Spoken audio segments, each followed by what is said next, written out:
Sejarah, perkenalkan nama saya Alin dari XIG nomor absen 1. Dan hari ini kita akan menyelami sejarah di balik salah satu landmark bersejarah yang terletak di jantung kota Salatiga. It's none other than Benteng The Hawk. Benteng ini bukan hanya sekedar bangunan biasa, namun menyimpan sejarah tentang perjuangan dan ketahanan masyarakat. So, without any further ado, siapkan diri Anda untuk terpesona dalam sejarah yang menginspirasi. Let's go! Benteng Hawk adalah sebuah bangunan bersejarah yang mencerminkan perjalanan masa lalu Salatiga.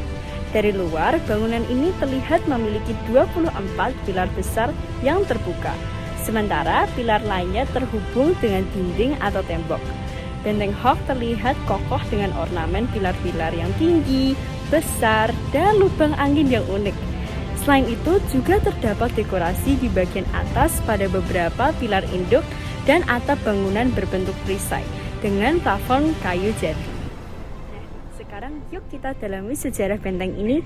Benteng Hawk pertama kali didirikan pada tahun 1746 oleh VOC, perusahaan dagang Belanda yang beroperasi di Hindia Timur.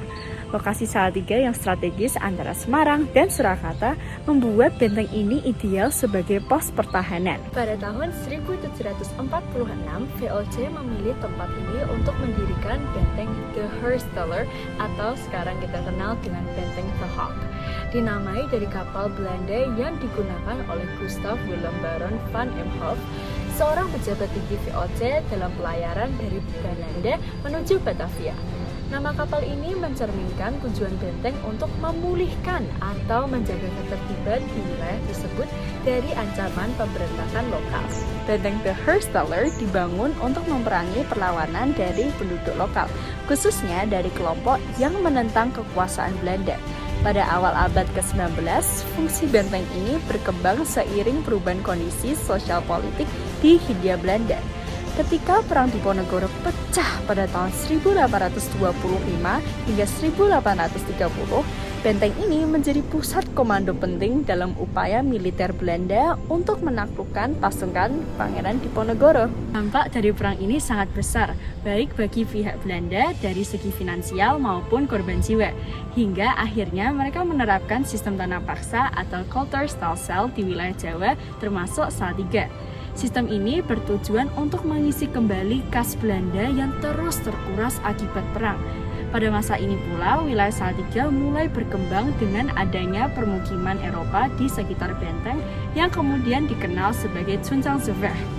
Kemudian, pada sekitar tahun 1850, seorang arsitek bernama Hawk ditugaskan oleh seorang saudagar kaya bernama Van Blommestein yang saat itu merupakan pengusaha perkebunan di Salatiga untuk merancang bangunan di area benteng yang tersisa.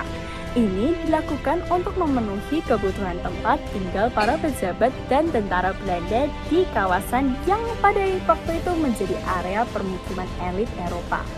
Mr. Hawk mendesain bangunan dengan menggabungkan arsitektur historisme dan gaya romantisme yang elegan, menciptakan benteng baru dengan karakter yang unik, lengkap dengan pilar yang besar dan lengkungan klasik dan atap berbentuk perisai khas bangunan kolonial. Bangunan tersebut kemudian dikenal sebagai Benteng Hawk, menghormati nama arsitek yang merancangnya. Pada akhir abad ke-19 hingga awal abad ke-20 terjadi perubahan fungsi. Salatiga tetap menjadi pusat militer bagi Belanda, terutama untuk mengantisipasi munculnya pemberontakan.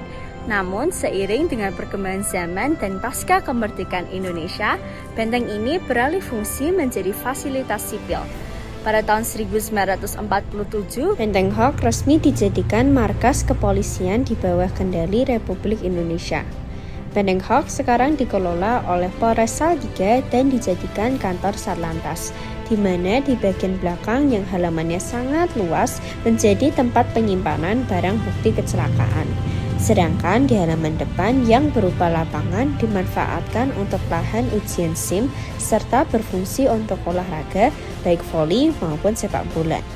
Makna yang saya dapatkan adalah bahwa Benteng The Hawk mengingatkan kita bahwa sejarah adalah warisan yang membentuk identitas dan perjuangan rakyat Salatiga, suatu ketahanan yang harus terus kita hargai. Terima kasih.